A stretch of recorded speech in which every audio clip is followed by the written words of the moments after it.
Well, now we get into a very interesting portion of the course where we're going to be dealing with women who wrote within a different kind of tradition, and a regional one at that.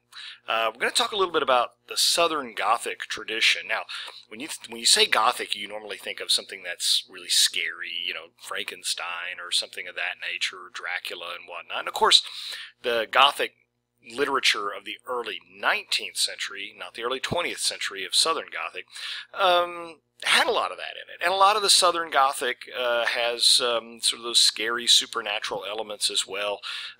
But here we're going to be talking about Eudora Welty and Flannery O'Connor, two Southern writers, both white writers from the South. We'll be looking at some African-American writers as well.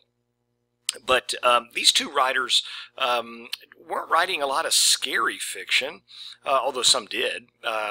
One of the best examples of a Southern Gothic short story in the sort of the scarier tradition was William Faulkner's A Rose for Emily, if you've ever read that one. It's a very creepy sort of story and whatnot. But most of us, when we think of Gothic, we think of frightening things and supernatural things and spooky things and those kinds of things. When we talk about the Southern Gothic, certainly there's literature that, you know, contains those elements, but it really has a little bit more to do with history and the historical legacy of the South following the Civil War, the focus on this sort of haunting legacy of the past. Faulkner, of course, was very big on that, talking about the sort of the heavy burden of the past on post-Civil War Southerners, both white and black. But particularly on whites as they struggled with a lot of different things after that tremendous loss. I mean, we won't go back and recap all of Civil War history, but you have to understand that once the North won that war, the Union won that war, the South, its entire class structure, its entire sort of reason for being, its entire economy, almost everything was utterly erased, like just wiping out a whiteboard. It really was. It was like cleaning a sort of a chalkboard clear of almost anything that used to exist. So all of the sort of the landed gentry, the aristocracy of the South, the large plantations, almost all of them disappeared. And so it left the South with this tremendous power vacuum, especially after Reconstruction and then, you know, the rise of vigilantism, the Klan, all of that kind of stuff you can imagine. It was just a devastating time. It pulled the entire culture up by the roots, and unfortunately, it didn't really replace it with anything. There was no great plan other than a sort of get-evenism on the part of the radical Republican Congress after the war. Many people, I won't be the first one to say it, many historians have noted that the worst thing that could have happened to the South was the assassination of Abraham Lincoln. Lincoln had a plan for reconstructing the South that was humane and merciful and would have really brought, you know, economic progress and one would hope racial harmony, at least moving it towards that, much more so than what happened. Instead, when Lincoln dies, the revenge group takes over, and we're going to show the South who the boss was and put them through the ringer. And that sowed a lot of seeds of discontent and hatred between the North and South. And it also, in some ways, you could argue that it actually perpetuated and made worse the sort of segregation Jim Crow laws, because all of a sudden they didn't see, you know, desegregation as something that was in their own interest. I'm talking about white Southerners here. They saw it as something that was being crammed down their throats by a foreign occupying power from up north. That was a really bad thing. So anyway, we're getting to it. And I keep hearkening back to William Faulkner, who seems to have been the foremost spokesman on sort of a post-Civil War Southern writing and culture. Race, class, political power vacuum. Rapid modernization took place in the South. Industrialization that had not happened took place in the South. How? Well, with agriculture, and particularly with textiles and other areas, lumber and raw materials and processing, those kinds of things. And with that came new money and new people who weren't old money. You see, they weren't old, established aristocratic families. These were new people, outsiders coming in into towns and cities that for decades had been run by the same old families in the same old way. And so the South is this tremendous stage upon which, after the Civil War, a lot of drama gets played out. And Southern Gothicism, ironically, was presented with a sort of strong emphasis on realistic, graphic, sometimes disturbing depictions of characters and scenes, because it's trying to match the times. You see, Faulkner and Welty and O'Connor and others writing after the Civil War, a lot of these Southern writers are looking at a South that's been totally dislocated. The old ways aren't there anymore, and there's not yet fully a new way of living, a new society, a new class of leadership, a new sort of structure or system to take the place of what was sort of a race-based structure. There's a recognition on the part of very forward-looking writers like the ones I just mentioned that the system that we have here isn't working. It's left over from the old system. It's racist. It's structured in a way that we can't progress, and yet modernity is coming at us full force. What do we do? How do we adapt? There's a sense of loss as well, because even though Faulkner certainly would never have been pro-slavery, he says in one of his writings something to the effect of, every young man growing up in the South understands, and he's talking about white young men, understands the notion of defeat. You were born part of a defeated people, and it changes a person to be part of that. I don't think you could say that anymore probably in the South, but maybe among some people, I don't know. But even among African Americans, there was a sense of defeat in many respects. Defeat in terms of what the hopes were after the war, and then how those hopes were dashed and put off, a dream deferred, if you will, to borrow that phrase, for a century almost of true equality. So there's this sense of loss and defeat, dislocation, unresolved social issues regarding race. They weren't, and they won't remain unresolved forever. We have a civil rights movement, right? But for a century after the war, it's as though the country said, okay, we're done with that. It's an ugly memory. We don't want to deal with it anymore. Instead of saying, wait a minute, we really need to have real reconstruction of the South. We need a real economy and real opportunity, and we need to work on things like how do we bring this racial divide together. It never got done. It never got done, and the bitterness continued, and it got sort of glossed over, and the country moved on to other things, I guess, is one way to look at it. I'm simplifying tremendously, but it's a way to look at it. So the Southern Gothic isn't just about sort of writing scary tales, although they are sometimes very, very terrifying, and there's nothing creepier than an abandoned old mossy plantation house that's decrepit. You don't know who's in there or what's roaming around the hallways, right?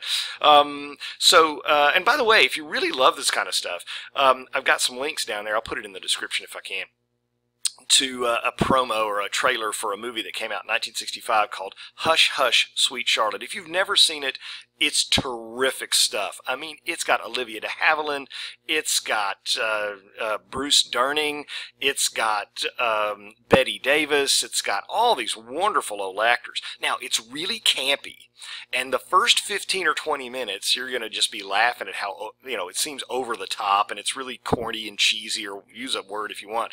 But I promise you, you watch it with the lights out, and after about 45 minutes or so, it really gets pretty creepy. The use of lighting, the use of shadows, the mise-en-scène, all of those wonderful elements, it's pretty darn well done. So the first clip there is kind of shows you the trailer. What's interesting about the second clip is, some places in movie theaters, Betty Davis's famous line, "You vile, sorry tramp," substituted for what the original version was, where she says, "You vile, sorry bitch." Now, we couldn't say the bitch word back in 1965 in some movie theaters, but in some movie theaters you could, and so they released it with two different sort of tracks, or two different takes. But the original is supposed to be, "You vile, sorry bitch." It's a famous line, too, because it shocked some people who saw it. Oh my goodness, they use the B word. You can't do that. But it's a classic example of film adaptation of a piece that's Southern Gothic. It's dealing with murder, it's dealing with death, it's dealing with haunted houses, it's dealing with all that Spanish moss on all those old live oak trees, and it's dealing with class and the loss of family position, family wealth, family prominence, right? Families who go through this sense of tremendous loss. So it's worth looking. If you can find it anywhere on the net, go find it. It's really a great view. Gives you a sense of what that is. But we're going to be looking with Welty and O'Connor, not at Southern Gothic horror, but believe it or not, Southern Gothic humor, because Southern Gothic humor still deals with questions of a sense of loss and dislocation and unresolved issues. It frequently has, Southern humor by Welty and O'Connor in particular, have social messages in there. Something is being said about the people that are being spoken about. Something's being said about the society or the culture. Maybe, as in Welty, it's just kind of a slice of life. You know, here are these people, make of them what you will. Or with O'Connor, a strong moral tinge to it, but there's still that sense of loss and dislocation and who are these people and what are they and how do they order their lives.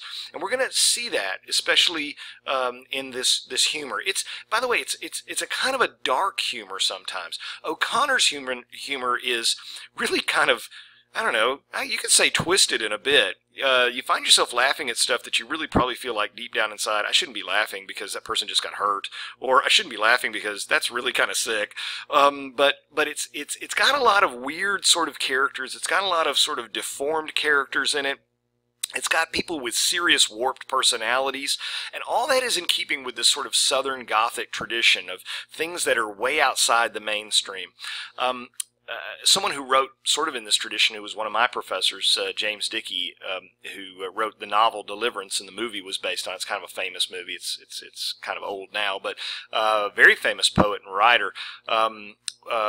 Once made some comments about Southern literature and said, you just can't drive through the South, especially in the countryside, without seeing somebody who's like missing an eye or missing a leg, or somebody that's got some sort of weird hairdo, or it's if you're from the North and you drive around in the real sticks down South, I mean, you see some things.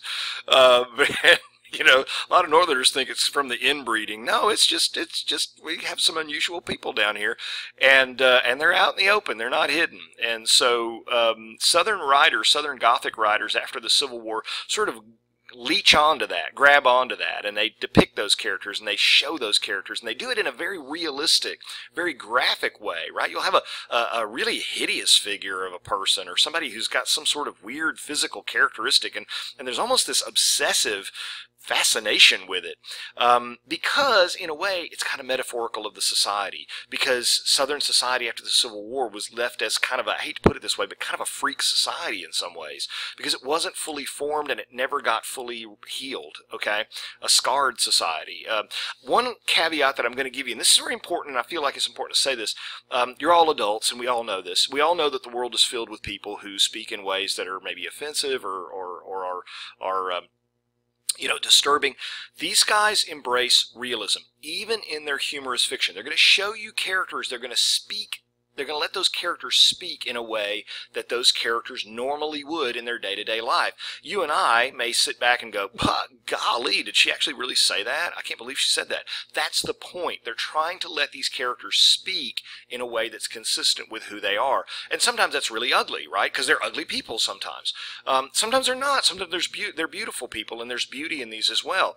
But when a person uses a racial slur in here, these writers are trying to remain faithful and true to their depiction of their society the way it is, not the way it should be. They're getting to that, but the way it really is. So, you know, if you find some words that are used in here, either, you know, off-color words or words that deal with race or class or whatnot, if you find them offensive, the author would probably sit there and say, good, I meant for it to be offensive, because people like that say those kinds of things.